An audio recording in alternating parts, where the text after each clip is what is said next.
Whew. Okay. Man. Okay. So this live is basically a continuation of the previous live. My phone overheated and basically said iPhone has been too hot and needs to cool down. Yeah. So for those of you guys that are jumping onto this live now, I apologize. My iPhone said that it was too hot and it needed to cool down. Hey, I guess now I can use it before I can live again or use it. So we're going to leave that away, and I am on my laptop now. So we should be good to go.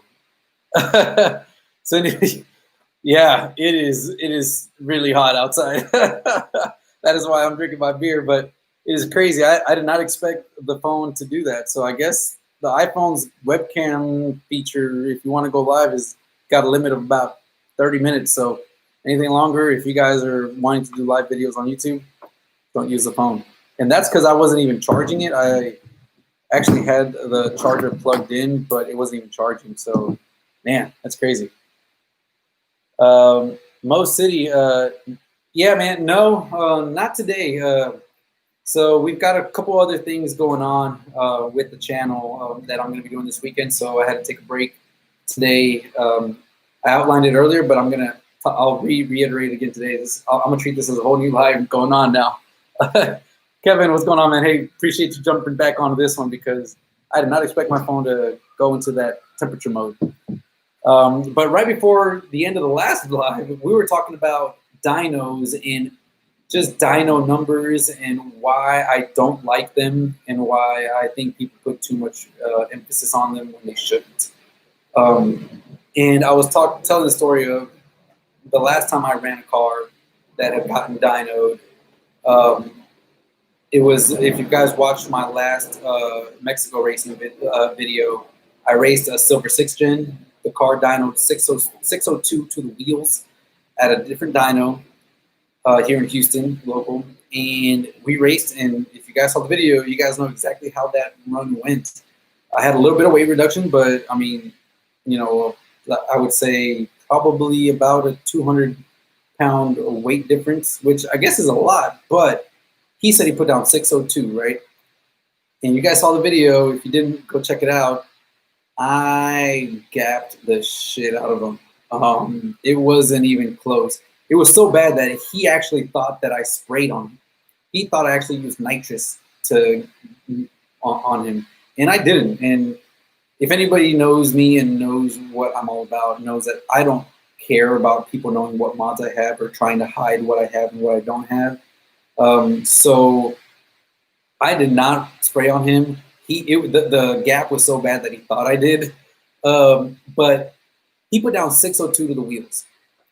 And I just took the car to the dyno. If you haven't seen the dyno video, and on a different dyno, not the same one that he put 602 in, this car only made 544 to the wheels. So yeah, that is why I say do not focus on dyno numbers, guys. I get a lot of messages all the time. Have you dynoed the car? A lot of comments. Hey man, what does the car put down on the dyno? And I didn't know for a while until now. So, and actually, I feel like it's a lot better when your car dynos lower or when you get lower numbers, but you go out there and run and beat cars that are dynoing higher, because it just basically puts a little more emphasis on what the car's doing. It's like people are like, oh, there's no way your car dynos this or dynos that. You know, like there's just, it is what it is. I mean, this is what the car dynoed. I can't, what do you want me to say? And Legendary SS, you know, I actually, it probably is the case, but for a moment there, you know, there's been a lot of guys with the high ram cam heads and all that setup actually make 600. We've seen it happen. Prey actually has a couple cars that have made 600 horsepower on the dyno. Now, they've actually gone and backed it up with really, really strong, almost 9 second, if not 9 second quarter mile passes. And their mile per hour in the quarter mile kind of backs up that 600 horsepower range.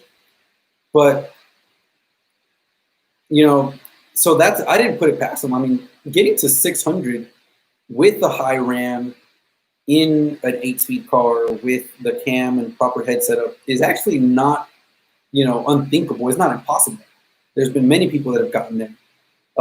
Now this car, obviously, it put down 544, which I'm gonna be honest, I thought was a little low.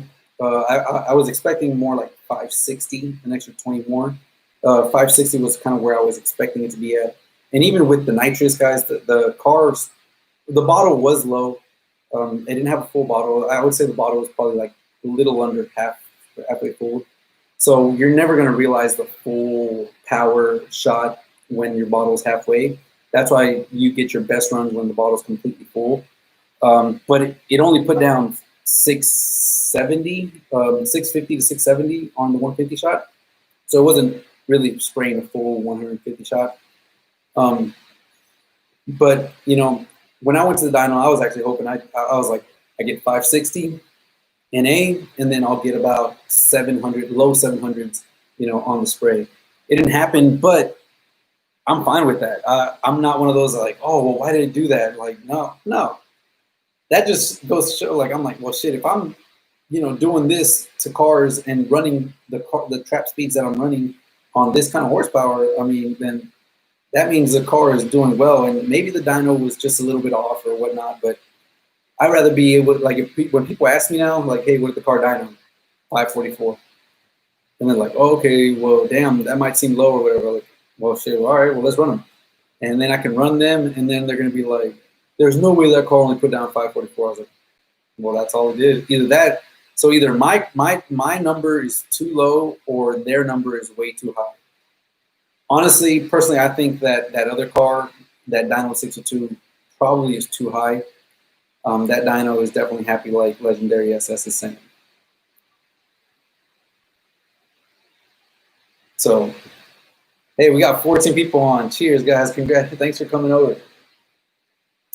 Now, for those of you guys that are joining in, we got 14 people in. I'm going to let you in on the same secret I let the guys that were in my first live video in. And that is that I'm going to be doing a major giveaway. And you guys will see a video either tomorrow or Sunday. I will be buying a Honda Grom. If you guys know what that is the 125cc small little bike that's street legal. And I'm going to be giving that away to one of you lucky subscribers. And really the reason I'm doing that is because I want to promote my new website. So if you guys haven't, you guys can go to jorgespeedshop.com. It's in any of my previous videos description. And that is my new merch store. And we'll be having the t-shirts live tomorrow. So you guys get an early access. And any purchases. Hey, what's going on, Russell? Man, these are the smoothest things ever, man. So the t-shirts will be going live tomorrow, and every $20 spent is going to be one entry into the giveaway. So make sure you go and you grab your t-shirts tomorrow. Or we do have these JLS speed hats. They're new era, very nice trucker hats. These are already on the website, and those will count towards the giveaway as well. So every $20 spent will be one entry into the giveaway, and that giveaway will be running for about 3 months. And in those 3 months, guys, don't think I'm going to be giving away a stock Grom or anything like that. I am going to be giving away a beautiful modified Grom. And of course, here in the channel, we like to make things faster. So those Groms aren't that fast. They make about, I believe, 8 to 9 horsepower, about 8 horsepower or so. By the time I give it away and we modify it, the Grom will be doubling its horsepower, and we're going to be giving away about a 15 to 16 horsepower Grom. I've got a lot of big plans for that thing: intake, exhaust, you know, engine work. A lot of cool stuff coming to that Grom, and definitely showcase to you guys just how fun one of those things are, and obviously do videos with that as well. I do have a lot of stuff coming for this thing. I am camming this car next month, so that's happening. We're going to see just what a bigger stage cam does for this car. We'll see how it drives with the stock converter. A lot of people have questions about how can you drive a stock automatic car with a stage 3 cam.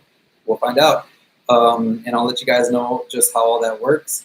And of course, we'll eventually possibly do, you know, a torque converter to get this car to be running mid 9-second quarter-mile passes on a 150 shot. That would just be bonkers. That'd be crazy. That is the end goal, guys, and hopefully we can get that done here sometime this year or early next year. Kevin said, full bolt-on cams, Pro Charts on the Grom. I don't know if they make any type of like turbos or anything like that. I'm sure they probably do. Definitely will keep an eye out for stuff like that, but obviously going to be camming it. The Grom will be cammed. There's definitely a lot of stuff that you can do to these Groms, and they're so much fun. So I'm excited to bring that to the channel. For those of you guys that maybe aren't as interested in bikes or the Groms in general, hey, it's going to be a free giveaway. The value of the bike, once all the modifications are done, you're going to be looking maybe around the $6,000 range. So yeah, buy some shirts, guys, because I'm going to be spending quite a bit of money on getting this Grom and fixing it up and showcasing it to you guys. So hopefully, you know, the shirts do well. And even if they don't, guys, I'm still going to be giving away the Grom. So yeah, more to come on that. Videos will be dropping, and I can't wait to bring that to the channel. Legendary SS says, I only made 544 and 470 foot-pounds. Your car says, Legendary, what are the modifications that you have on your SS? Because basically we're about the same horsepower. I do have a little bit more torque. I think my torque ended up being about 495, 490-ish, somewhere on that range. But yeah, I mean, honestly, guys, the Camaro has really surprised me. This thing has been very, very much, so much fun and very surprising. You know, I never expected this car with what it has to be out there doing the kind of things that it's doing to these crazy, you know, boosted cars. I mean, CTSVs, you know, full bolt-on CTSVs on E85, I can beat them without the nitrous. You know, cam CTSVs on, you know, full bolt-on cams CTSVs. Basically, I can walk them on nitrous, and I'm sure even a CTSV with cam heads, you know, a full job, making about 750 to 800 horsepower, which is a very, very fast CTSV, I could probably beat as well, fairly easily, I would say, as long as everything was similar. The car is just a beast, and it's amazing that you can have that kind of power out of just an NA motor. These LT1 Gen 5s, guys, getting an LS3 to make anything over 500 horsepower was like, you know, there was a lot of work that was involved with that, and it would barely make 500 horsepower. I mean, I think the most that I think I ever saw any LS3s, you know, stock 6.2s make was in the like low 500s, super low 500s, like 510, maybe 520 on a happy dyno. So the fact that this car is making 544 and there's other cars making close to 600, I mean, please, like, it's just not fair. It is not fair for pretty much anything else. And NA, guys, if you guys are looking for a muscle car or sports car in the $30,000 to $50,000 range, and you're planning on staying NA, you don't want to do boost, you don't want to do that kind of stuff, it is really hard to beat a Camaro. I think there's only a handful, maybe less than 5 Mustangs running 10s, let alone, you know, low 10s. I think there's maybe 1 or 2 running a 9, but they've got like crazy full-blown suspension setups, super gutted cams, all kinds of stuff, all kinds of work done to barely run that 9.9. They've got like gearing changes, they've got, you know, all kinds of crazy things, and they're barely running, you know, a 9.9 something. Where these things, there's a handful of, you know, NA cars that have easily run mid-9s NA, and a lot of them, without any weight reduction, without any suspension work, are out there running, you know, mid to low 10s. So you know, that's all I got to say. If you're looking for any car, the Camaro is where it's at. And with it, if you're staying in A, the cost of getting this thing into the tens is so much less than, or low tens, I would say, is so much less than a Mustang or a Challenger, because this, to get a Mustang into the low tens, it is practically impossible unless you are spending a lot of money on suspension and all kinds of other work.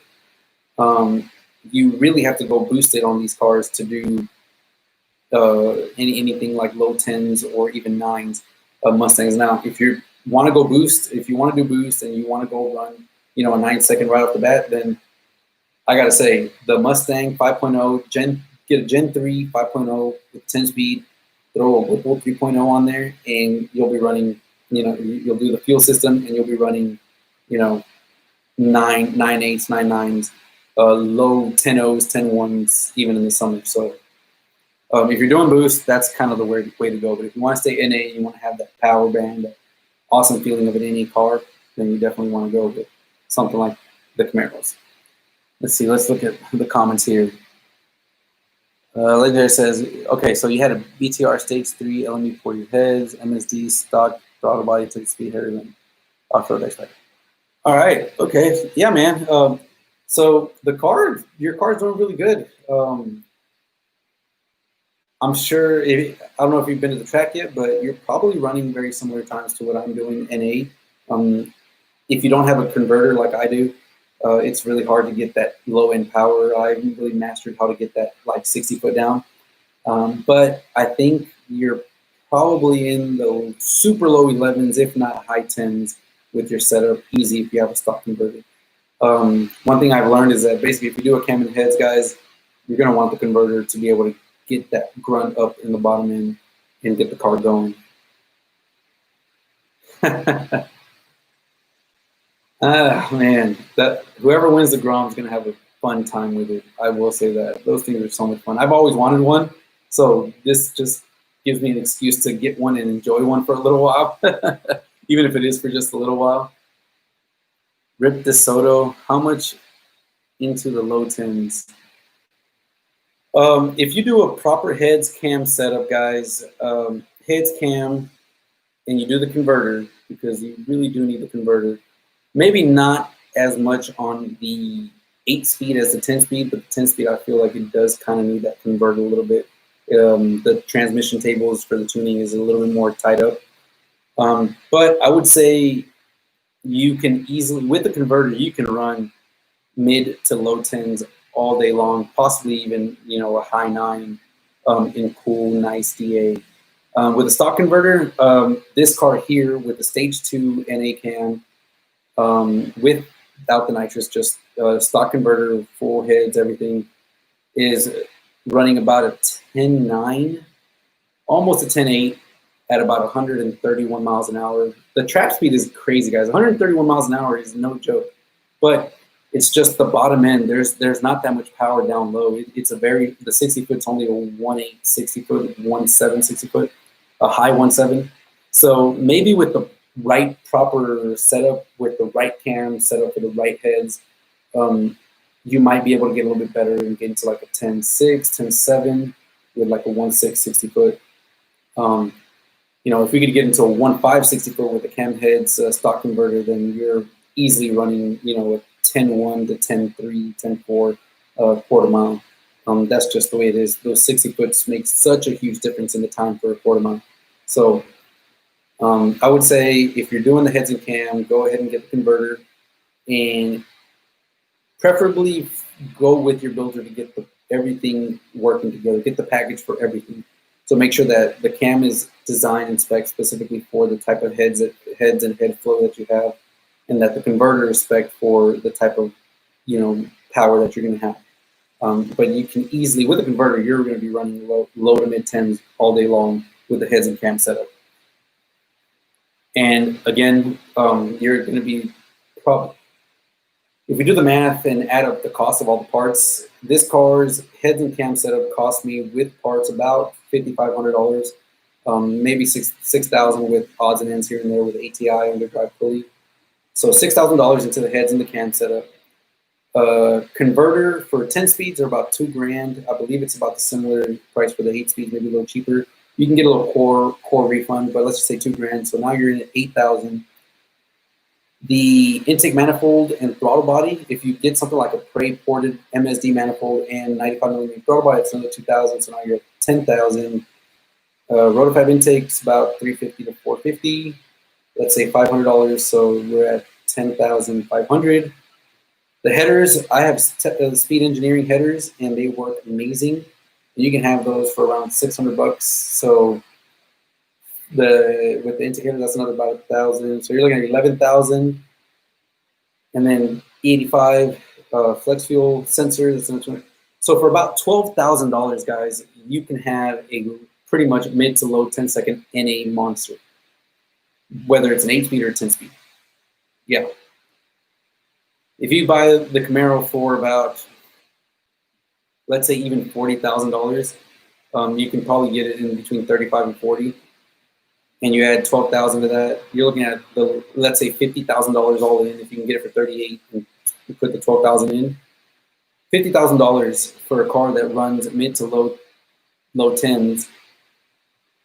You will not find a ZL1 that bone stock, which costs about the $50,000 range, will run even 810.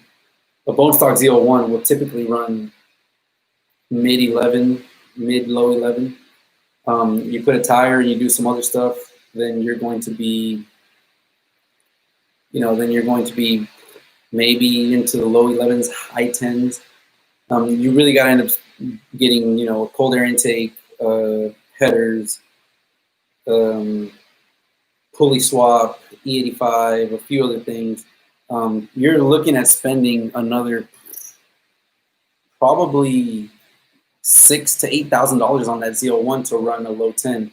If you guys saw my last track video, there was a yellow ZL1. The guy had, ported. I won't say portable. I think he had stock blower. He had ported heads. He had a cam. He had an ice tank in the back, full drag pack, cold air intake, full bolt-on like, I think a 50-50 mix of E and maybe meth.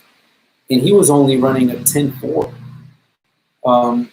And that's not a cheap heads, cam, blower and all that on a ZL1.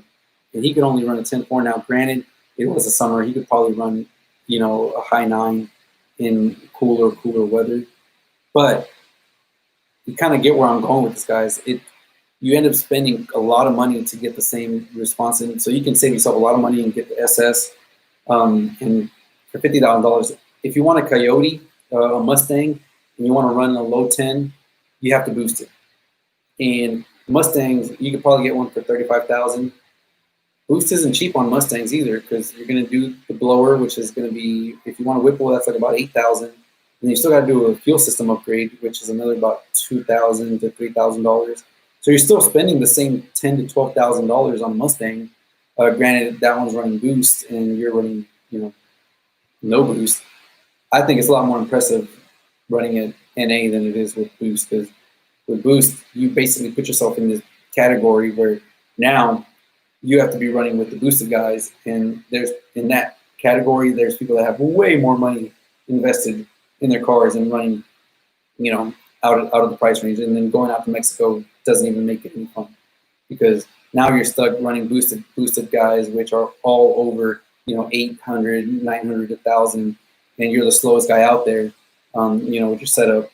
Whereas with a NA car, at least these Camaros, if you do heads, cam, the full bolt-ons, the full package NA setup on these things, if you go and find NA runs, you're probably going to be hard to beat. You're probably going to be very hard to beat. So I think this is more impressive. And then obviously I did the Nitrous on top, and that just helped me go and beat up on some boosted cars. Mostly said the 10-speed be killing everyone. Man, that thing is a game changer. 10 speeds are crazy. Okay, so it's 93 on a manual, legendary. Yeah, so manuals are going to obviously dyno a little bit higher than automatics are. Less drivetrain loss. due to the torque converter. So yeah, for the price of a used Honda Civic. Yeah, DeSoto, it is what it is, man. Not, I mean, obviously, not many people just have $13,000 laying around to, throw at a car. I get that, but for those of us that are in the game that like the speed, that do this kind of stuff and want to get the performance out of it, I feel like if you are going to end up spending $13,000 on, or $10,000 to $12,000 on modifying the car, you might as well do it on something that's going to be cool and you're going to have fun with. So my bet's on the Camaro. Rip, yeah, man. So I was a little scared at first, but when I started seeing everyone else that was spraying and that is spraying a direct, like from a button, or spraying full, just the full shot right off the bat, off the hit, spraying a 175, 200 shot, I realized that my 150 shot progressed, eased into it from a higher RPM, not even right off the bat. It's so smooth and easy on the car. I mean, if you guys saw the dyno video, you guys can see the dyno graph. I mean, it's just a super smooth curve. It doesn't jump up straight when the nitrous hits. I mean, I think the car is really happy with the nitrous. I could probably adjust it and make it a little bit more, jumpy and try to get the most out of it. But honestly, I think I could, and knock on, wood, but the car probably will run, couple years on nitrous without any issues. The way I have everything set up with all the safeties in place, this car is going to run really well. And these LT1s actually take nitrous a lot better than they do boost, because boost generates a lot higher cylinder pressures, which in turn brings a lot higher cylinder temperatures, which is where you end up having the problem with pre-detonation and your rings, expanding and butting up against each other and causing a piston failure. With the nitrous, you're super cooling, first of all, the air, so the intake charge is super cool. And granted, there's a larger fire, I guess you could say, but because you're super cooling the intake air charge, you're not generating positive pressure in the cylinder, which is basically going to reduce the heat and stress, but also the cooler charge temps are going to basically help the car be less stressful or less stressed out during the nitrous spray. Legendary says, planning on going 85, do you think it's worth it? Absolutely. If you have it readily available around you, or if you can get it within reason, absolutely it is. I mean, if you already got your tune going, it's as simple as going to your tuner and having him enable the tables, enable the sensor, and adjust the tables a little bit. And for about $200 to $300 for the flex fuel sensor, hands down, best bang for your buck. You're probably going to get another 20 to 30 horsepower out of that car, Legendary SS. Gregory Duhan, I did a BTR Stage 2 cam, pre-performance, port throttle body intake manifold, speed engineering, 2-inch headers, off-road mid-pipes, flex fuel sensor, and cold air in tune for around 6,500. Yep, there you go. So 6,500. Now, really, all you're going to need, Greg, is to do the cam and heads, which is going to be around 55 to 6,000. So that's right about where we're at, $12,000 to get your car to be running crazy, crazy times. 85 wakes the LT1 up, definitely. Yep, exactly.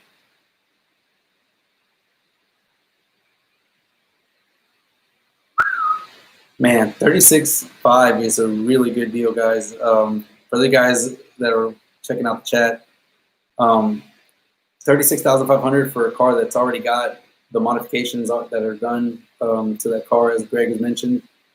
That is really good, guys. That is really good.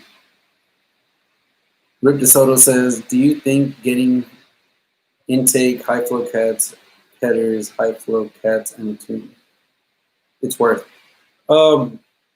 So I'm assuming you're in California where you need to pass smog and all that stuff. So yeah, definitely if you do headers with high flow cats, and the tune, you're one, not gonna have to worry about smog, and two, you'll definitely pick up power for sure.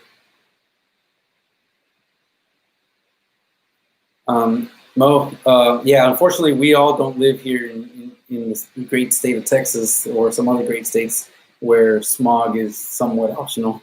For those of you guys that are living in California or some other crazy emissions states where you can't find a way to pass them, then high flow cats is kind of the way to go. So, Rip, we do emissions here too, but luckily we don't do sniffer emissions. We just do OBD2 emissions, I guess. So as long as the computer is telling everything's, copacetic, we don't have to worry about it. So if you don't have the sniffer for your emissions in Tennessee, I believe, then you can go with off-road and get rid of your cats, and I think you'll be fine. Every tuner should be able to adjust that. Let's see. Kevin said, if you're going to use 85, go for high flow cats. 85 is going to keep them up. That is true. That is one problem, guys. If you do, guys, go with 85, you pretty much don't want cats because 85 is very corrosive and will start, deteriorating that stuff pretty quickly. What's a good cheap exhaust setup? Aaron Watts mentioned, what's a good cheap exhaust setup? Aaron, I'm going to go ahead and say it right now, and a lot of people don't agree, might not agree with me, but I'm a big fan of just getting, the Speed Engineering headers with the Speed Engineering mid-X pipe setup to the stock rear axleback. Ideally, if you've got, the dual mode exhaust, that's probably the best. But if you have you don't have the dual mode exhaust, then maybe going with, straight pipes and/or possibly, like Kevin mentioned, the MBRP. I don't have experience with it, but I've heard clips of it and heard cars in person, and they sound pretty good. But yeah, you don't need to be spending very, very immense amounts of money on that. If you can do the full 2-inch headers, mid-X pipe to the stock axlebacks for around $650, under $700, install it yourself, and boom, you are good to go. That is what I had on this car. Right now, obviously, I removed the rear dual mode stock exhaust because I'm trying to get the best times at the track. But even with the stock exhaust in there, I think the car performs really well. And I will have to go back to the track with the full weight and do a run to show you guys what the differences is. I still think with the 150 shot, the way that I'm spraying it, this car on full weight probably is going to be running about a 10.2 maybe. I'm probably maybe gaining about 2/10 at the track. But I have to deal with the drone and just this crazy super loud exhaust, which is, if you're trying to run a 9, then, all for it. But if you are, just driving the car, maybe running a few cars out on the street and stuff, definitely keep the stock axleback, especially if you have dual mode. The dual mode, guys, when you open it up, is basically a straight pipe. That's what it is. It's a straight pipe, and it acts just like a straight pipe. I actually have a video where I dynoed this car in Victoria with Pat G and gained almost 30 horsepower from having the valves closed and having the valves open. That's how much of a restriction the big suitcase muffler does, but that's also just how good it flows with just the valves open and just having the straight shot of air out the back of the exhaust. One Stock 2SS mentions, what's the best setup for an NA 6th gen? Pre-ported Holly or pre-ported MSD? I think it's going to be personal preference there, man. If you are comfortable cutting your hood, the pre-ported Holly high ram is definitely going to give you more top end and probably going to run a little better from roll racing and even, at the track by maybe a 10th or so. So I would say going with the Holly high ram, if you're willing to cut your hood, is what I would do. If you don't want to cut your hood or you don't want that look, the MSD is a great option as well. I mean, that's what I run on my car. Let's see, what else we got? Going down the line, guys. Let's see. Soto, I got the MPP and don't want to lose that function. Yeah, man, I don't want to lose it either. That's why this thing is probably going to get the MPP put back on once we do a little bit more testing and go to the track a couple more times because, man, it's great to be able to quiet that thing down. Vlex Lopez says, NA or boosted? And I see, hey, man, Vlex Lopez, sorry about that, man. I'm going on a line, and I like to talk, and sometimes I get a little sidetracked here, but I like NA, at least with the Camaro. So if you have a 6th gen Camaro, I would say NA all the way, because boosted brings in a lot of problems, a lot of issues, and it is not worth the headache. You can get NA cars to run similar times to what those boosted cars are doing, specifically with this 6th gen Camaro. When you go NA, you really don't have to worry about upgrading your fuel system at all, especially if you do the cam with the bigger fuel load, you know, and get reported stuff. You can easily get to about 600 horsepower, 600 wheel with the stock fuel system. When you go boosted, you at minimum have to upgrade your low side fuel pump to the LT4 fuel pump, the ZL1 style fuel pump. You've got to also upgrade your high side to the LT4 and your injectors. So those 3 items alone are about $1,500 to $1,700, I believe, somewhere around that range. So not only do you have to buy the blower or the turbos or whatever form of boost you're going to be doing, but you also have to spend on the fuel system. And that fuel system literally only gets you to about 600 to 650 when on boost on E85. You can probably get to about 700 on pump gas with that fuel system, but that's also that's the limitation, 700 horsepower. With NA, you don't have to worry about the fuel system. You can do the cam and heads, and with the boost, you still are going to want to do some kind of cam setup or something like that to get rid of the DOD stuff that can fail with boost. You also introduce higher cylinder pressures, and these LT1 stock pistons are not known for being able to handle that very well. So you're only going to be able to do about 8 to 9 PSI max is what I would recommend safely on boost. An 8 or 9 PSI max, you're only going to be in the 650 range, give or take a few, between 600 to 700 horsepower, depending on your car and the supporting mods you have, the rest of the bolt-ons. So personally, I would stay NA, get to about 550 to 600. You're going to be a little bit lighter than boost because you don't have the big blower or turbos or whatever. And you're going to be able to go run almost similar times as these boosted cars, maybe a little bit, a smidge lower, but you're not going to be worrying about blowing up your engine anytime soon. And you can do what I did and just throw the nitrous on and have that extra power to get you over the hump. So yes, NA all day for the Gen 6 Camaro. I'm trying to smack everybody through, like everybody I see on the street. Yeah, man. Yeah, do the NA setup and add the nitrous. That's honestly, not because I've already done the setup, but the setup I have on the Camaro is so versatile, so basically adjustable. NA, I can go out there and pretty much bust most NA cars up. You know, like it's not that even close. I can go run and beat up on NA cars on a roll all day long. Then if some boosted guys come up me, I just turn the nitrous kit on and boom. Then I'm beating up on, you know, cammed full bolt-on CTSVs, on cammed full bolt-on, you know, 6th gens. You guys saw my last drag racing video. I ran a 6th gen Krypton Green Camaro, which was pro-charged, cam heads, pro-charged, put down 700 to the wheels, and I walked them bad. It was not even close. Now, he found out later that he had actually run out of fuel, or he was running out of fuel, again, because they need so much more fuel. So that's why the car didn't perform as well as it did. So he's got to go spend some more money to possibly only get a little bit closer to me with my, I guess you could say 150 shot nitrous Camaro. Or I guess you could say close to 700 horsepower, 670 horsepower nitrous Camaro. Rip DeSoto, E85 or meth, or is meth only for boost?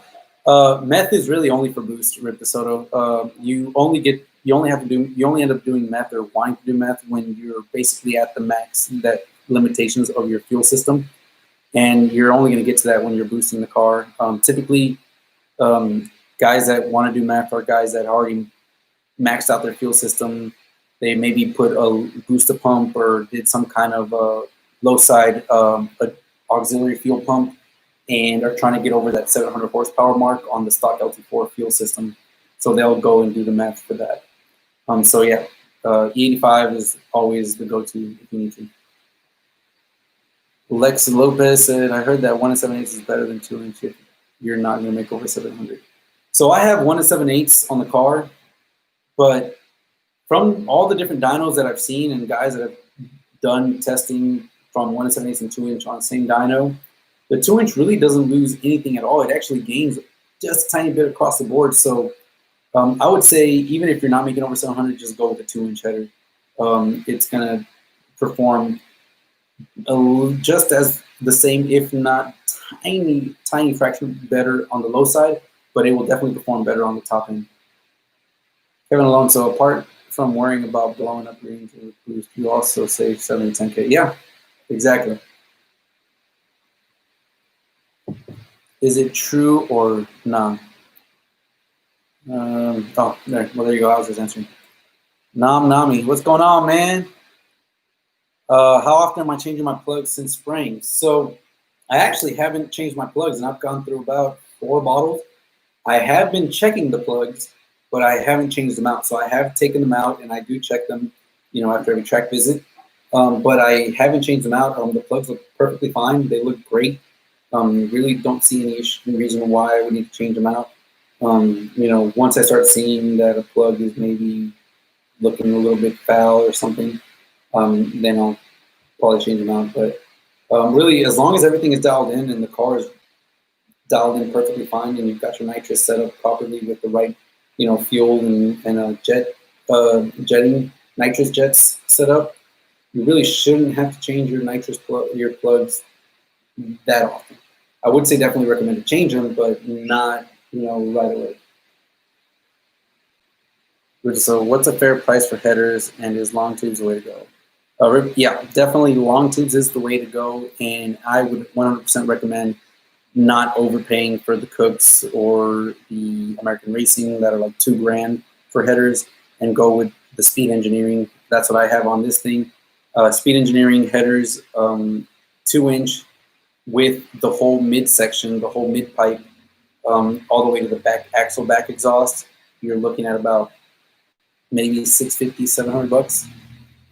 And that's for the whole setup. If you just want headers alone and you want to like fab your own midsection and all that, you're probably looking at $450, not even $500. So that's what I would recommend. Kevin Allen said, do you regret getting rid of your Chevy SS sedan?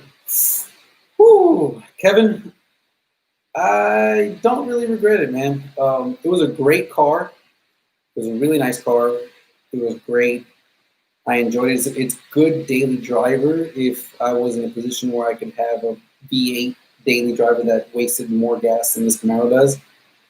But other than that, the car itself is not, it's an LS3 6.2 with a 6-speed. It's a pretty heavy car. So those kind of cars take quite a bit to make go fast. So it was going to be expensive for me to make that car, even a 10-second car.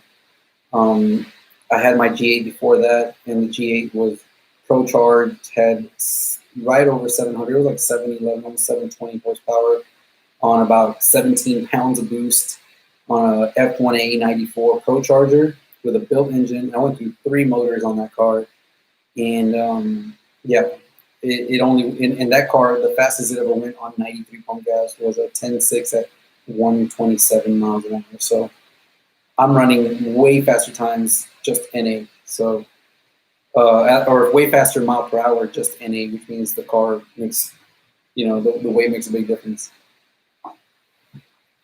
You got.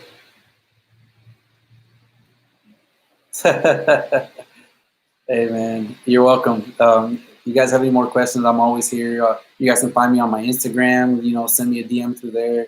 I'm always, responding to people that ask questions and all that. I love giving you guys, some help, especially with this stuff, especially since I've already gone through and done a bunch of that stuff.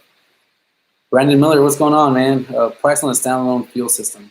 So this specific fuel system that I have on the car is from Nitrous Outlet, and it is a Camaro specific.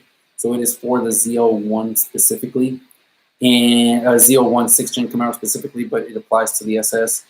And this system was $1,200 plus the fuel gauge and the fuel pressure sensor. So you're probably looking at about $1,300 for the fuel system. It is really nice fitting. It fits right into the bottom under the trunk, on the trunk, where like the spare inflator stuff would be. Love the way that installs, but it's very expensive. You could probably get away with getting something like a NOS, or I forget what other brand is, but it's like a $600 standalone. It's like a small little plastic jug that you can mount anywhere. Would probably mount in the trunk, but basically has the fuel regulator like directly attached to it and everything. Not like this thing has it, where the fuel regulator is in the trunk, or in the engine bay.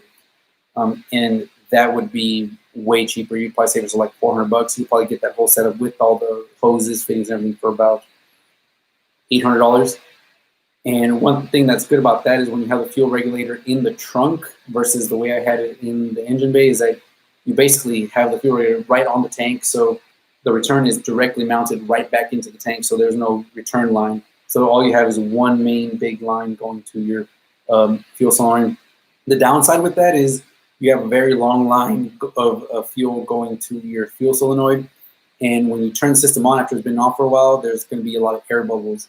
So you would definitely have to go in and crack the fuel line going into the fuel solenoid a little bit and let the air bubbles bleed out, so that when you do arm your pump and start flowing the fuel and get the fuel pressure going, you're not basically spraying a bunch of air while you're spraying a full shot of nitrous for a split second. Kevin Alonso, speed engineering headers are currently the world's fastest. Yeah, man, there's no reason to go with the more expensive brands. I mean, I guess if you want to support local businesses, I'm all for that. I get that. But man, it's just hard to spend, $2,000 when I can get them for a quarter of the price. It's very, very hard to justify when you get similar performance gains. But so says, wow, I got a website for the exhaust setup. $700 is a great price. So for the exhaust setup, you can go to speedengineering.inc, I believe, or speedengineering.com. That's where you'll be able to get the headers and the midsections and all that stuff, guys. Nami, you answered some key questions while installing my nitrous kit. Lots of help in regards to the safety switches. Thank you so much. Hey, I'm glad I can help, guys. That's really what I want to do. It takes. Nitrous can be scary, yes, and I'll be the first to agree. If done improperly, or if you don't do the proper safety precautions or take the safety precautions, then it can be very dangerous. But when you have a nitrous kit that's got all the safety built in, and you wire everything properly and everything can test it properly, boom. I mean, the cars can live a long time. I mean, it's all part of how you set the nitrous up. The settings that you do on the nitrous, that's why I feel like my settings are a little easier on the engine as far as the way it ramps in and all that. I know I can probably be faster. I can probably get faster if I ramp it in earlier, or if I just hit it right off the bat. But why would I want to stress the engine out? I mean, I'm already running 9 seconds, guys. That's fast enough. Now, that doesn't mean I'm not going to go try it maybe once or twice, but I wouldn't leave those settings on and do multiple runs after runs on that type of setting. Someone in SoCal during a midnight run used nitrous without it tuning. He blew his car on fire. Yeah, man. And that. So I've seen one thing about nitrous, guys. So if you have a bone stock car from the factory, usually the factory richens the fuel mixture up pretty much, quite a bit. So cars that are coming with a bone stock tune, if you get a bone stock Camaro, the AFR, if you had a wideband installed on that thing, the AFR would be pretty much, a lot richer than what you would normally see from a tuned car in wide open throttle. So that is why people sometimes can get away with like getting a nitrous kit installed and just boom, running the nozzle and doing like a dry shot of nitrous with a small shot, like a 50 horsepower or maybe 100 horsepower shot of nitrous without tuning the engine. Some people do, if you want to be really safe about it, you do the wet shot with fuel and nitrous. You make sure you have a wideband gauge, and you can actually, with 100 shot of nitrous, you can probably run the car just fine and spray it without tuning the car. You guys saw that a lot with the Corvette C8s. They were going out there and running nitrous on the C8s without a factory tune, without being able to tune the cars. And that's because of, you know, the fact that the tunes from the factory are a little richer, so they can afford to mix in the fuel and air, and it's not going to really blow the car up if it's got, you know, 2 degrees of timing extra in there. Some people add the C16 like what I do, and really with C16, if you're spraying anything under 100 shot, you really don't even need full timing at all, because there's no the fuel is so rich that it's high in octane that it's not going to detonate or pre-detonate. So yeah, you can run nitrous without a tune. You just have to have the proper, you know, mix of the fuel and stuff. If you really wanted to go and say, hey, my car is bone stock, but I'm going to put a nitrous kit on there, do a nitrous kit, do the standalone fuel system, and run 100 shot on that thing, and the car will probably live for a long time with a bone stock and a bone stock factory tune. Let's see what we got here. Rib Soda, man, congratulations on the pickup. I'm sure you're going to have an awesome, awesome time with that car and have a lot of fun on it. Other than your YouTube channel, what's a good Houston area channel you watch and recommend? Reese Villa. Okay. So one of the channels that I definitely would recommend here in Houston is Cars Across Texas and Sinclair Photos. Now, those guys do a lot of stuff with car meets. So if you guys are into watching, you know, a lot of crazy cars and all kinds of crazy things and like the Sens and stuff at car meets, their channels are awesome for that. They definitely are everywhere. I wish I could be at all the different events possible, but it's not here. Cars Across Texas actually has C06 Corvette that he's building. So definitely check him out. That thing's gonna be pretty fun. And more than likely, he's going to be reviewing this Camaro for me here in a week or two. So you guys can go check that channel out. Other than that, there's also a guy here with a Hemi. It's called Mayhem and Boy Blue, I believe. He's got like an older SRT8, like a 2012 SRT8 or 2013. But he gets his car out there to the track sometimes every now and then. So there's a couple guys here in Houston doing some cool stuff, and definitely recommend those guys.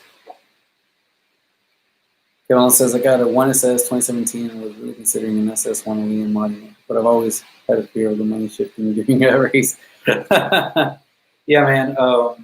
Honestly, manuals are a lot fun to drive, and you get a lot more engagement out of them, but the automatics are going to be the way to go if you're trying to make a fast car, for sure. John Wisniak, awesome job on the channel. You do a great job and give really good information. John, I appreciate the kind words, man. Thank you so much. Thank you. Thank you. And that's all we can do. That's all we can do. Hey, John, thank you so much for the super chat, man. I appreciate it. I really, really appreciate it. Thank you so much. Yeah, and that's really what I wanted to do, guys. Like, one thing I tell everybody when I started this YouTube channel journey, you know, the one thing that happened to me with my previous car, the Pontiac G8, was that I wanted to make that car fast, and I mean, I knew enough about cars to do work and do all kinds of stuff, but I didn't really know too much about the platforms, right? So different platforms, different cars, different stuff are unique in their own way. So when I had the G8, I said, man, I just want something that's I want a lot of horsepower. I want the awesome sounds. And I said, I'm going to throw a Pro Charger at it. And so that's what I did. I ended up putting a Pro Charger, doing all this work, do a stall, cam, everything. End up realizing that my block is not meant for, you know, high boost. I blow the block up. Then I realized I needed to get fuel and this and that. And I'm like, well, I don't want to do that. And so I spent a lot of money, a lot more money than I've spent on this thing, just upon trial and error, because I didn't have a YouTube channel that I can go and reference to. Let's see what worked. Excuse me, what worked and what didn't. So I spent a lot of money trial and erroring, and whenever I decided to get rid of that and get this, I was like, you know what? Forget that. I'm going to get this car and I'm going to start recording and showing people just so that other people can get an idea of what to expect with certain things. If I buy something and, you know, it's my money, it's my own hard money, I'm going to put it on the car because I want to try it out. And if it works, awesome. If it doesn't, also awesome, because I will tell people, don't buy this piece of shit. You know, go with something else. And basically help other people out that are maybe looking at possibly doing something or buying one part or buying another. And saving money, because that's really what's all. We all want to enjoy cars and we want to have fun cars, but not everyone, again, has the money to just drop and spend all over the place. So once you do have the money, or you save up your money to spend on something, you want to make sure that it's going to work. And that's something where I'm like, okay, well, I'm going to go ahead. I'll be the guinea pig. I'll try it out and I'll showcase everybody so that they don't have to go out and spend money on something that's not going to work. That's where this all started. And now it's become fun. I mean, I love getting on the camera and showing everybody what's going on. And that's where it is. I want to keep making this thing faster and faster. And hopefully, you know, the channel grows and we can get, you know, more content going. I do have the Corvette Z06 on order. I guess you could say I'm on the waiting list. I've already put my deposit down. So in 2022, guys, expect this channel to be crazy. I would hope that within the next year and a half, the channel grows enough to where I can afford to keep both the Camaro and the Z06, which is going to be a tall order, but you know, anything is possible. You just gotta, you know, keep your mind going for it and hope that everything goes well. But if I can grow this channel enough to where YouTube can help me both keep this car and get that Z06, it's going to be awesome, because I'll be able to, you know, really keep working on this platform and showing everybody how we can get this thing and what you can do, what you can't do, but also bring you guys something completely out of this world with the Z06 Corvette, and see what we can do with that. So that is kind of where we're at. And again, John, I appreciate you. Thank you for the 1999 super chat. Like Kevin said, that's going to go for the for the elote juice, or even the pimp juice nitrous refills. Oh, anyways, guys, thank you guys again for joining me. I've been out here, and this thing's already getting kind of hot because I've been talking a lot. But anybody, if you guys have any more questions, I'm all ears. Up just Friday night drinking.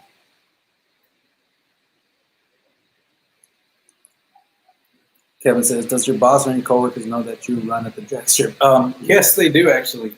So it's actually pretty interesting. I've got a lot of coworkers that are into cars, and you know, they're always calling me up asking about you know, what's going on, what have you done with the car. I got a coworker that has like a 750, almost 800 horsepower CTS VP. But yeah, they all know I'm at the track all the time, and yeah. Some of them definitely aren't into cars, and they're like, hey, just be safe. And others are like, damn, that's awesome. Time for another one. I'll be right back.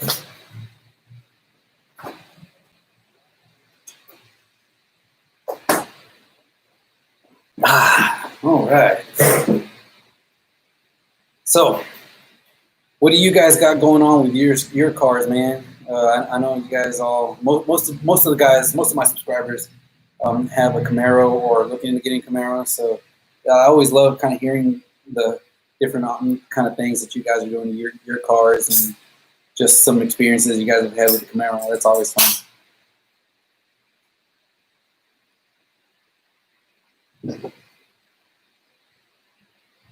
Wow.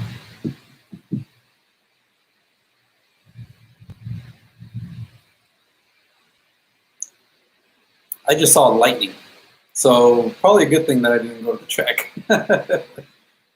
I really hope it doesn't rain tomorrow or Saturday, guys. I really do, because I'm gonna be picking up this Grom tomorrow, and I would love to be able to at least try it out and give you guys some good content with it.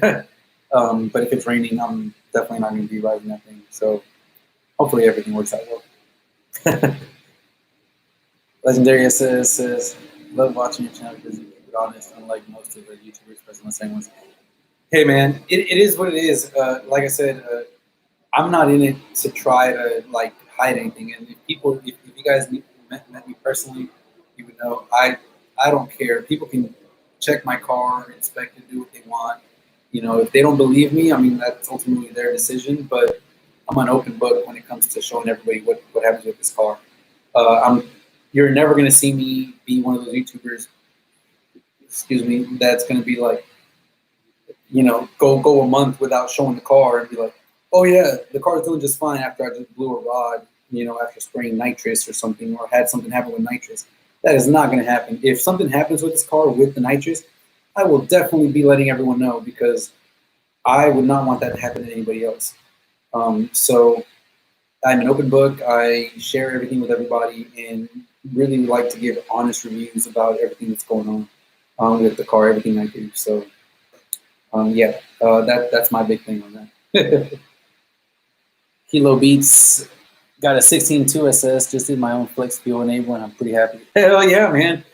I am gonna say the flex fuel sensor kit is a very easy install, but also very intimidating, because you do have to pull out that pin, that plug on the ECU, and repin everything. So yeah, it can be intimidating, but it's one of the easier, cheaper modifications you can do to gain quite a bit of power. So congratulations, man. Hey, hey, there you go, man. Have any advice for doing my own tune? Oh, okay. That is the one area where I wish, for as much as I want to feel proud of knowing about cars, tuning is definitely not one of my expertise. I have tried to kind of understand and learn what's going on so I can read the data logs and understand what's going on with the car. But as far as like what needs to change and how that gets changed to increase the performance is not something that I know really well. I would love to maybe take a course on that maybe in the future, but unfortunately right now I just don't know kilo beats. Sorry about that. But if you do a data log and you need me to kind of look it over, hey, I believe if my email is not in the description, you know, I'll probably put it on there, and that way you guys can just email me your logs, and I can maybe look it over and be able to give you guys an explanation of what's going on, what I see.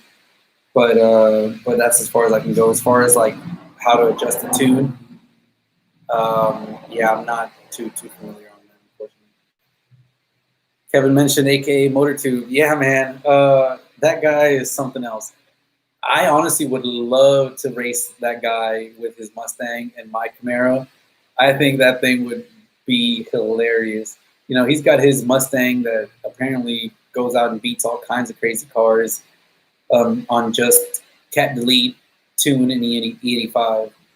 And obviously some weight reduction. That boy would not be able to hang with this car if that's all he has. That's all I'm going to say. Kevin also mentioned, what size tires for the rear should I consider? I'm looking for welds with drag tires. Anything I should look out for with the drive shaft? So Kevin, I would definitely go with a 17-inch wheel. That way you don't have to worry about getting any type of 15-inch conversion or anything like that. And the 17-inch wheel does more than enough. I mean, I'm able to hook with my nitrous kit on, you know, so it does really well. A 17-inch wheel, 17 by 10, I believe, is usually the standard size for a weld wheel. They have specific fitments for the 6th gen Camaros, and I believe it's the same across the board. The current weld wheels I have on my car actually, well, never mind, actually, I forgot. The ones up here, sorry, those are actually 17 by 10 CTSV fitment wheels. I bought them off a guy that had them on a CTSV 2. And they fit perfectly on our 6th gen Camaros. I believe they're the same as the 5th gen as well. So 17 by 10 with a 305 45 17 tire. So that's going to be about a 28-inch tall tire. That's what I would go with. John, after watching you, I went and installed a NOS kit on my 19 Camaro also. Only running a 50 shot right now until I get it running perfectly consistent. Hell yeah, man. That's awesome. And honestly, like it's crazy how you actually can feel the difference. So you're on a 50 shot, that's perfect.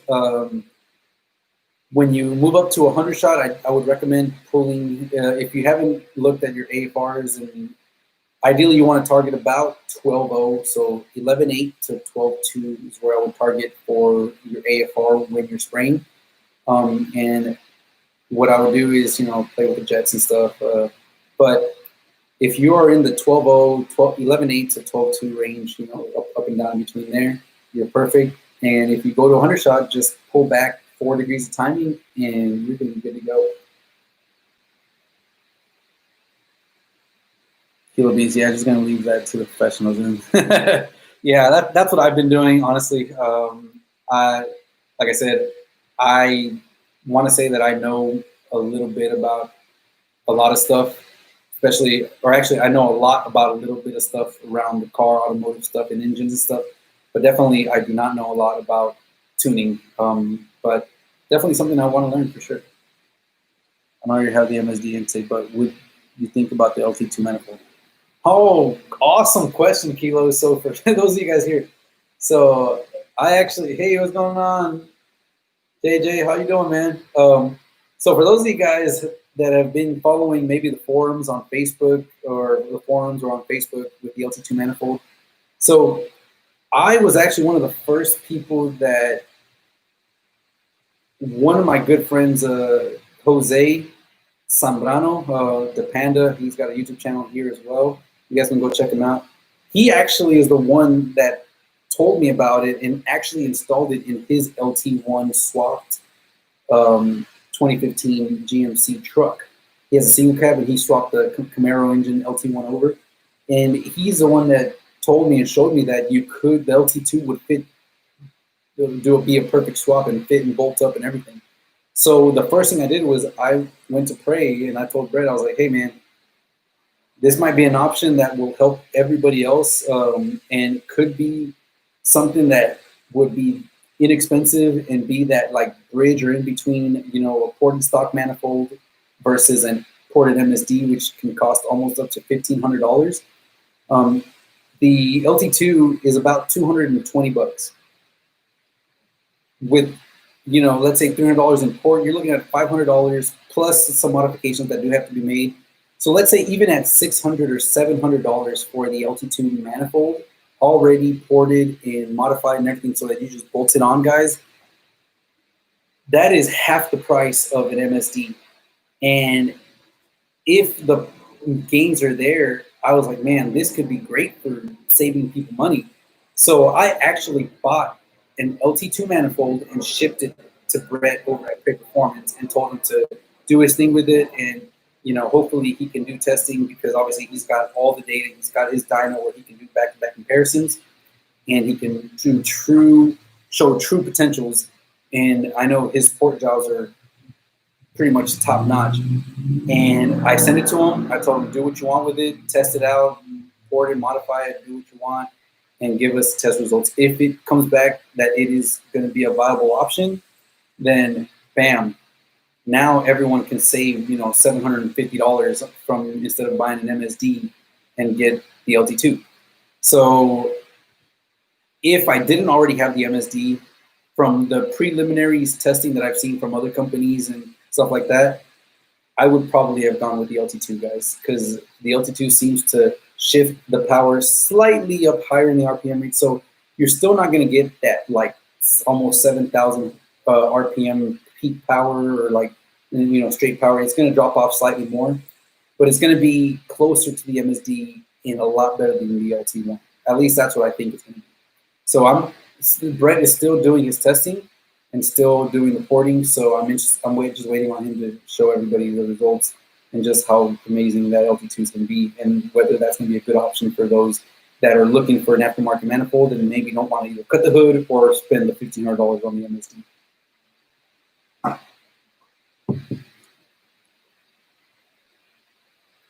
John, you're right, man. For those of you guys that might not know what John's talking about, at the track, I had a fuel pressure drop in my standalone fuel system, and basically the fuel pressure going towards the fuel solenoid dropped under to like 5 psi, which is a no-no because I got a 55 psi fuel pressure jet, in my fuel solenoid line, and it would have been some very catastrophic damage if the controller would have told the nitrous to spray and the nitrous would have kept spraying. But because I had the fuel pressure safety switch on that line, whenever the fuel pressure dropped to 5 psi, it killed the ground to my relay that controls the solenoids to spray or not spray. And when the controller told it, hey, go ahead and spray, the relay didn't have the ground, so the relay couldn't provide the power. And my solenoids did not spray either nitrous or fuel. The only downfall was that my nitrous controller also told the timing box to pull timing. So the timing box still pulled the timing, even though no nitrous was sprayed. And that's why whenever I was going through a run, if you guys have seen that video where the nitrous failed, the car felt so much slower. It felt like it was really down on power, and that was because I was running without nitrous on a full NA tune with 6 degrees of timing pull. So basically, I was running E85 with even less than 93 pump gas max timing running through the car.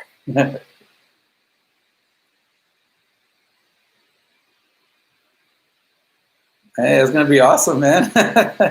You're gonna be troqueando like all them other people out there, man. That's awesome. Kilo Beat said, "Yeah, I'm gonna order one from the dealer for $200. The game's even stock. We're up there." Yeah, it is impressive what that Loyalty 2 does, and it just bolts right up, man. Jamie told us to go to that Quache route on the LS up on the OBS. Oh man. Yeah, I'm gonna the Denali. The most you're gonna guys see from that Taquache life from me guys is gonna be on the Denali, and that's gonna be me making that thing an LSA swap.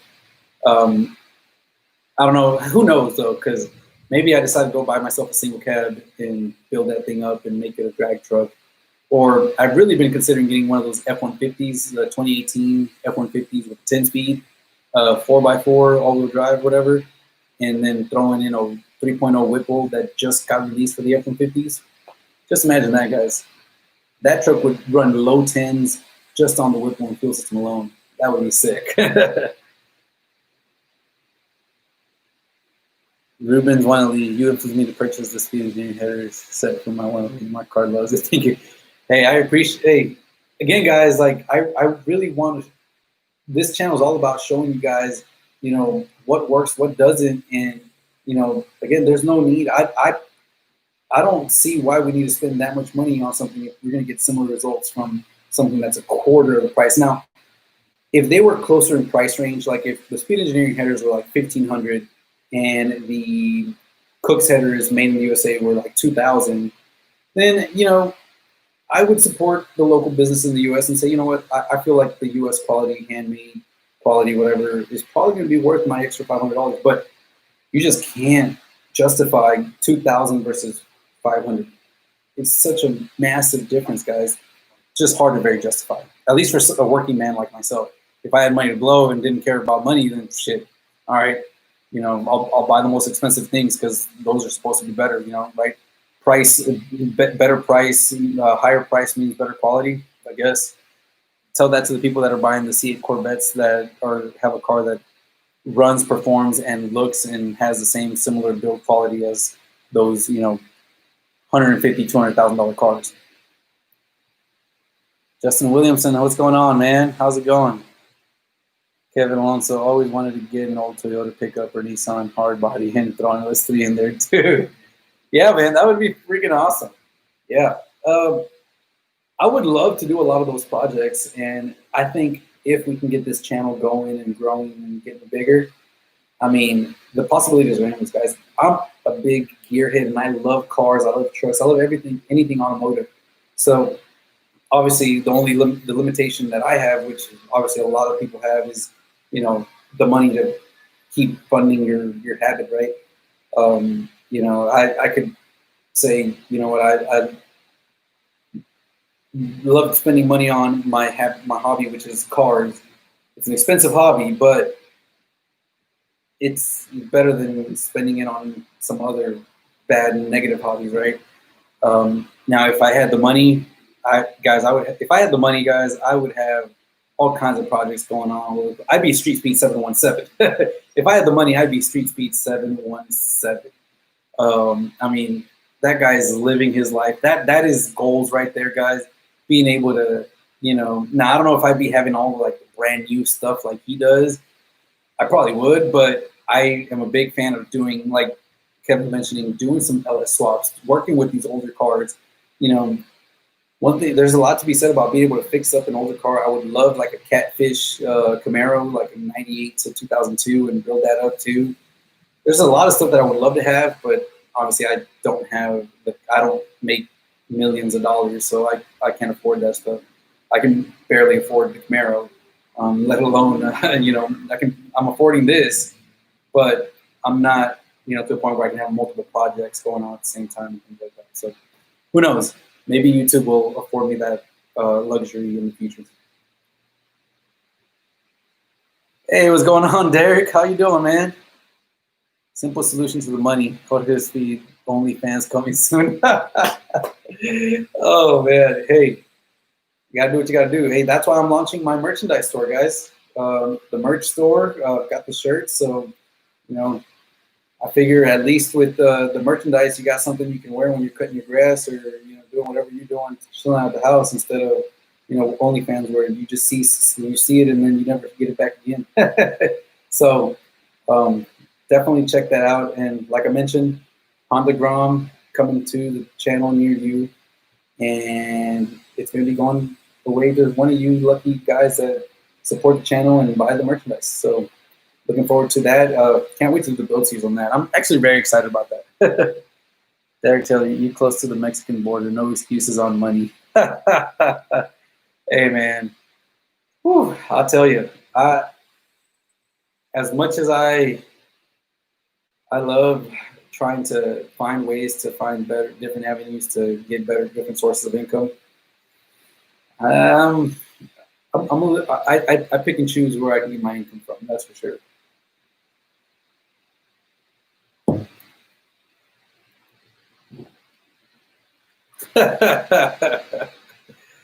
Oh, man. Whew, man. So anyways, guys, I hope this has been entertaining. I've enjoyed just hanging out here with you guys. I appreciate everyone that's joined and, you know, checked out the live.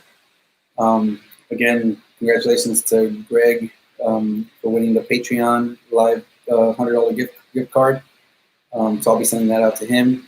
And for those of you guys that don't follow me on the Patreon account, that is a kind of like, I guess, another little small place where you guys can go and support the channel.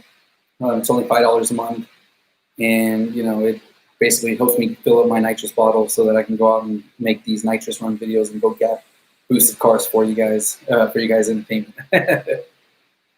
We should do these more often. Maybe next one should be during a little cruise in the Camaro.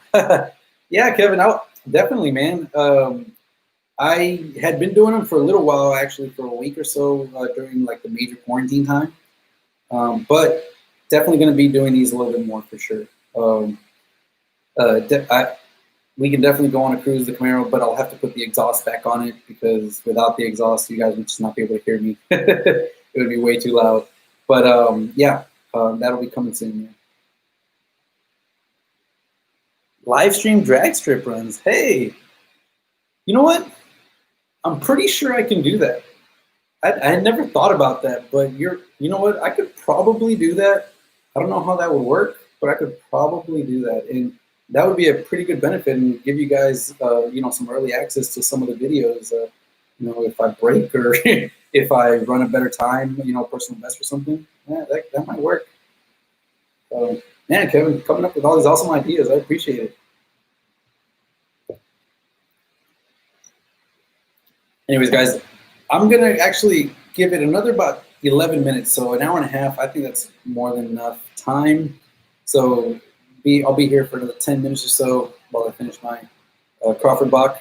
But yeah, if you guys have any more questions, anything like that, definitely you know, comment on the live stream and let me know so that I can try to answer that for you guys. Hell yeah, Kevin, you're right, man. And I think that lower 9-second pass is going to come. There's a lot of things that I've been doing to be on the safe side. But I think for like one glory run, if everything goes well, I think we can definitely get it done. And I would love to do it at least just once. And if I do go lower than 9, I'm pretty sure the track would probably kick me out because I don't have a cage or anything in the car. I barely just have my helmet. So yeah, that would be pretty cool. Next time I go back out to the track, I will definitely do a live stream at the track.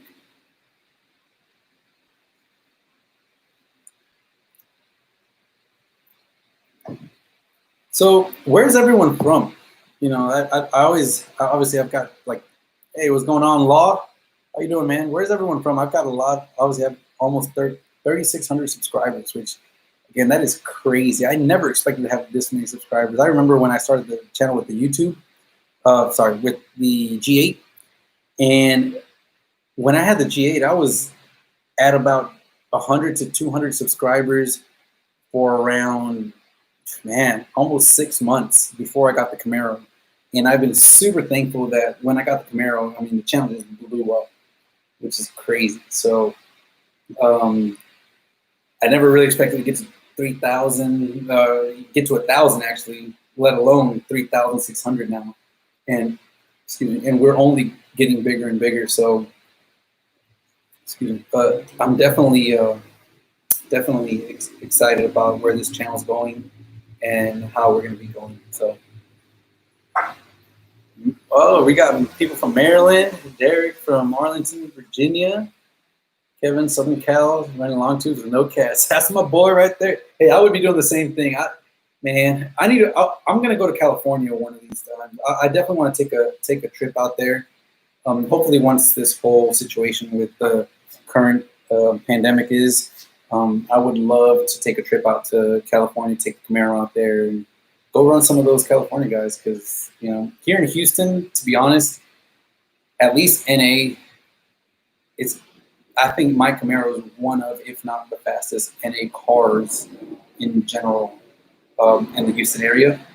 So it'd be cool to travel and go out and see what other places got.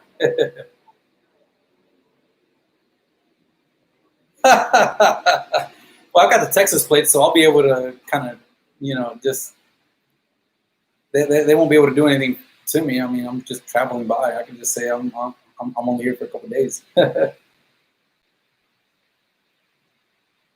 We got people from Arkansas, South Florida. Awesome. New York, man, that is awesome, awesome, awesome. By the way, talk about New York. Motor Fire. If you guys don't follow 6th Gen Camaros, there's a channel called Motor Fire. He lives up in that New York, in the Northeast area, and he's got a beast of a car. He's got a fully built, you know, F1X Pro Charged beast, and he calls it the Beast, ironically. Yeah, so one thing I've noticed is there's not that many Camaro channels. I don't know why. The only really one big one that I see is, you know, Lethal Garage, and he mainly just does more product reviews and things like that. Doesn't really track his car and go to the track or race or do any of that stuff. He brings in a lot of like the GM like factory news, but in terms of like performance and Camaro channels, there's a very small handful of like channels out there, guys. Very, very much less than there are for Mustangs and stuff. One other one that you guys should check out is Strictly Street. The guy's from Austin. He's got another 6th Gen bolt-on Camaro with a high ram. He does a lot of like Mexico racing. So yeah, definitely check him out. He does a lot of Mexico racing stuff. I don't do as much of the Mexico street racing. I do it every now and then. You guys have seen videos, but if you guys want strictly Mexico content, Strictly Street does a lot of it. So you guys definitely go check it out. He's got a pretty cool car. I would love to run him, but he's probably not in the same league. Well, I guess if with all the weight reduction he has, this car weighs like 3,400 pounds, so he probably can run almost just as good as I can with full weight. So it'd be a good run full weight versus his gutted car. But yeah, Mike Johnson bolted a Pro Charge on my 16, no other mods, using their tune, run 11.5. Probably would have run the same with the heads and cam. Mike Johnson. So yeah, if you're running their tune, it's definitely not going to be the best. They're going to be a lot more on the safe side. But if you don't have any other mods, if you still stock headers, stock cats, everything, then definitely you're not going to see those kind of games. And honestly, if you just did E85 headers, remove the cats, and a tune and a drag pack, you would be running 11.5s as well. So, but you do have the potential to get much faster. So that's a little trade-off there. Pirata Justin Bieber. Oh, you did not just say that. Bro. Damn. Now that you mentioned it. Oh, jeez. Yeah. Pirata Justin Bieber. Oh, man. Yeah, he's got a full bolt-on Camaro. I think him full bolt-on with all his weight reduction and me just NA on a full weight probably would be a decent run. I think I would still beat him pretty easily. But then I see him out there and running and seeing what he beats, so I'm like, shit, damn. Honestly, guys, the setup, the way the car sits with the package that it has now, I mean, it runs really, really good. So I can't wait to see how it does with a different cam, a stage 3 cam, and this cam is going to be more suited for the specific modifications I have. It's going to be interesting. I want to be able to showcase to you guys what the difference is between a stage 2 cam and a stage 3 cam in terms of performance, especially with the stock stall. Is it going to be, you know, daily drivable? Are you going to be able to drive it? How does it feel like stop and go traffic, things like that? I'm going to bring all that to you guys because that's one thing a lot of people ask is like, man, I don't want to go with the big stage 3 because I don't want to buy the stall yet. Well, I'm going to do it for you guys, and if it pushes through the brakes quite a bit, or I feel like I'm stepping on the brakes quite a bit or whatever, then I'll let you guys know, and you guys will know if you want the stage 3, you'll have to get the stall. If not, then I'll definitely let you guys know that you can go with stage 3 and get the stall down the road. So, and the stage 3 does mean a little different for different factories. That's another thing I want to point out, guys. Different vendors, different manufacturers, different cam speccers are going to spec their cams differently, and they're going to name different specs, different stages. So what might be a stage 2 for one manufacturer or one company is maybe a stage 1.5 or stage 1 for another, or a stage 3 for another. So that's also something you guys need to also be in mind of and keep aware of when looking for the cams and stuff.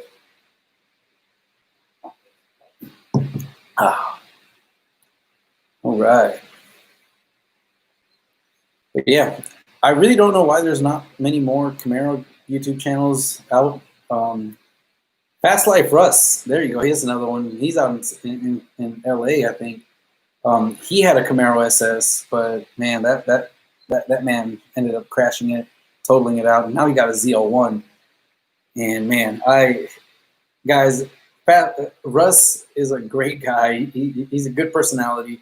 He definitely is out there when it comes to bringing you guys that exciting content at, like, I wouldn't say rule breaking, but you know, that lawless content. His videos are exciting and fun. So if you guys don't follow him, definitely check him out. Yeah.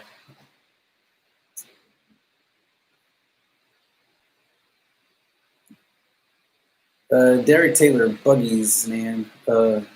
What is buggies, man? What does that mean? I'm not familiar with that that terminology. But yeah, Fast Life Russ. Check out his content. I mean that guy, he goes crazy with his stuff. So I'm interested to see what he does with that ZL1. The Incredible Joe was another guy out in Atlanta who he's actually a bigger channel than I am. I think he's at like 8,000 subscribers, something like that. But he used to have, or he still has a Camaro. He had a ZL1 for a while. He ended up selling it. I guess he got it for YouTube and didn't come to fruition, or he didn't get what he thought he was going to get in terms of followers and stuff like that. So he got rid of that.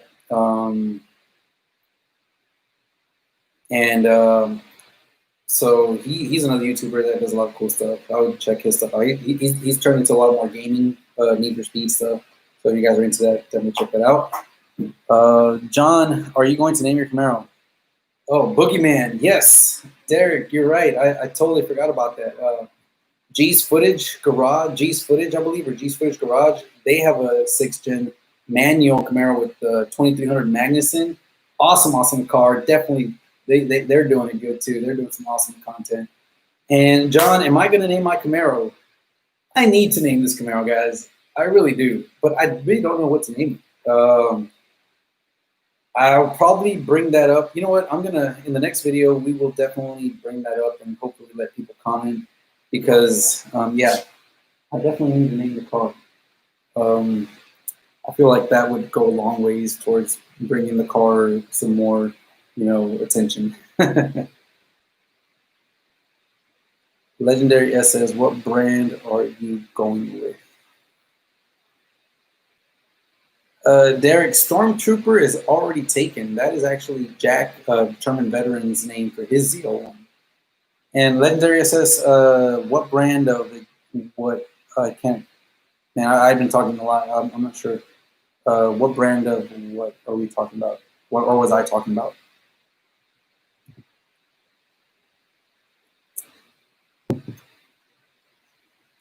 What brand are you going with? Do a YouTube survey, and I think it would help more views get attached. And you could set up. Yeah. So I've done polls in the past, guys. I did one for the giveaway. I made a poll and asked whether people would be interested in a Honda Grom, content or as a possible giveaway. And I've got 3,600 subscribers, and that poll was only answered by about 55 of you guys.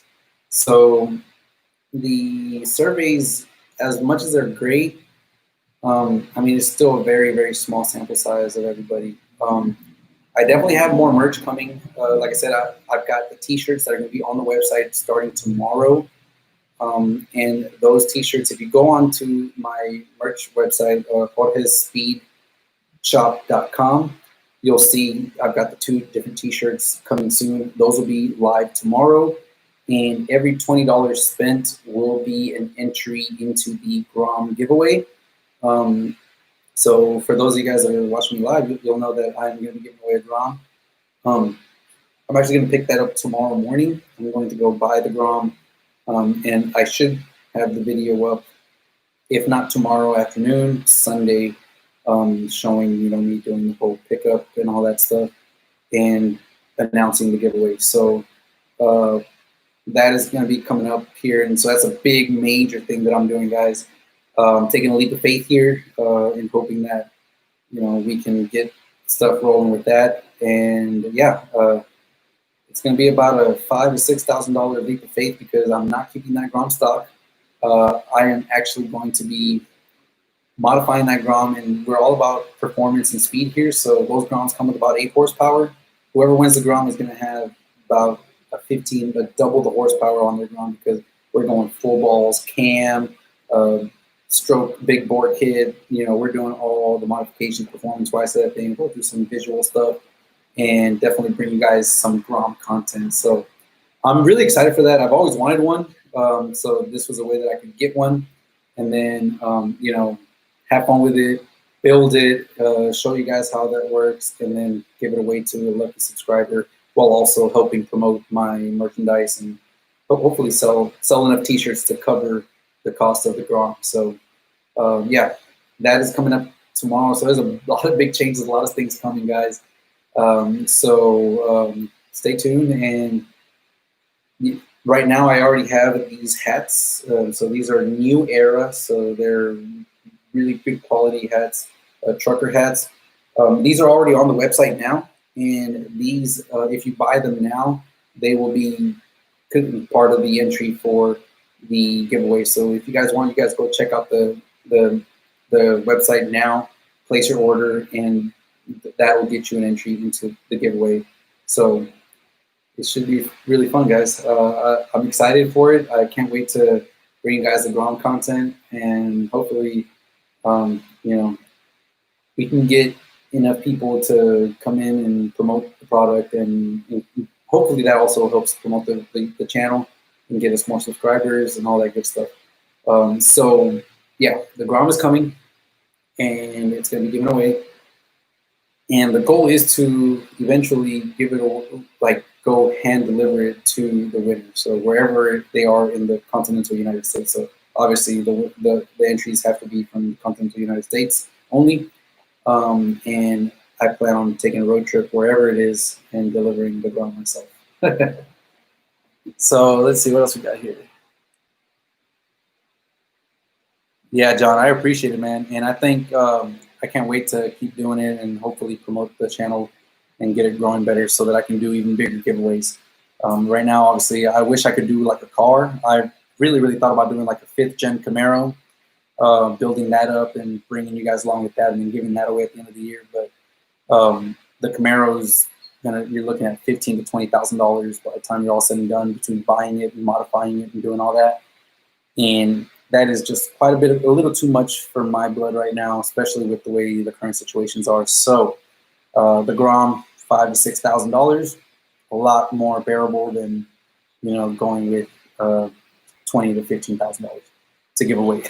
Because for all I know, the shirts or the web store merchandise might not sell enough, and I'll still end up losing money.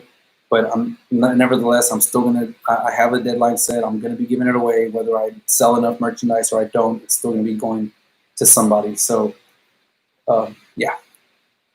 What brand camshaft are you going with? Okay, Legendary SS. So I'm gonna be going with a Prey Performance Stage 3 cam. So I'm already obviously tuned by Prey Performance. I've got a Prey Performance Ported MSD manifold.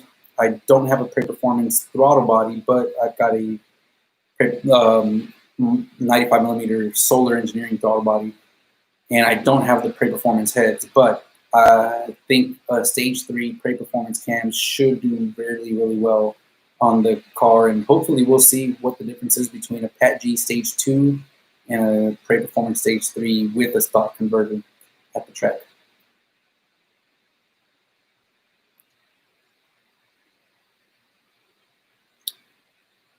But anyways, guys, we are already past the 1:30 mark. If anyone has a question that they would like answered right away or something, go ahead and comment right now in the next 30 seconds. If not, I think this is where we're going to end the live stream. It was a lot of fun hanging out with you guys, being able to talk to you guys and give you guys a little sneak peek of what's coming on. And I appreciate all the support. I appreciate the super chats. John, thank you for that. And, Jack, Determined Veteran, if you guys haven't seen his channel, definitely check it out because he's got some way better cars than I do. I mean, he's got a ZL1, I've got an SS, he's got a GT350R that's twin turbo making over 1,000 horsepower. So, check him out as well.